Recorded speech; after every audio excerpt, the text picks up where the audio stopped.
शेतकरी मित्र हो, आता टीम ॲग्रीशास्त्रचा टीम मेंबर आपल्याच बांधावर येऊन आपल्याला करणार योग्य मार्गदर्शन आणि देणार योग्य सल्ला.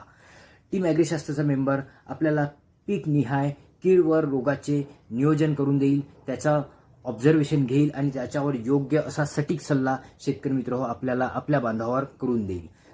कारण आता टीम ॲग्रीशास्त्रचा टीम मेंबर आपल्याच बांधावर येऊन आपल्याला आपल्या बांधावर उभा करून देणार आहे सस्टेनेबल फार्मिंग मॉडेल, ज्याच्यामध्ये आपण आपल्याच बांधावर तयार करू शेणखत आधारित प्रोम खताची निर्मिती, गांडूळ खताची निर्मिती, जीवाणू खतांची निर्मिती, तसेच बायोडायनामिक कंपोस्ट खताची निर्मिती आणि स्लरीची निर्मिती आणि बरंच शेतकरी मित्र हो. तर टीम ॲग्रीशास्त्रचा मेंबर आज आपल्याच बांधावर येऊन आपल्याला पीक पद्धतीनुसार प्लॅनिंग देईल, त्याच्यावर येणाऱ्या कीड व रोगाचे नियोजन करून देईल. तर शेतकरी मित्र हो, वाट कशाची पाहता आजच टीम ॲग्रीशास्त्रसोबत संपर्क करा आणि आपल्या फार्मला आपल्या शेताला रजिस्टर्ड करा टीम ॲग्रीशास्त्रसोबत आणि मिळवा टीम ॲग्रीशास्त्र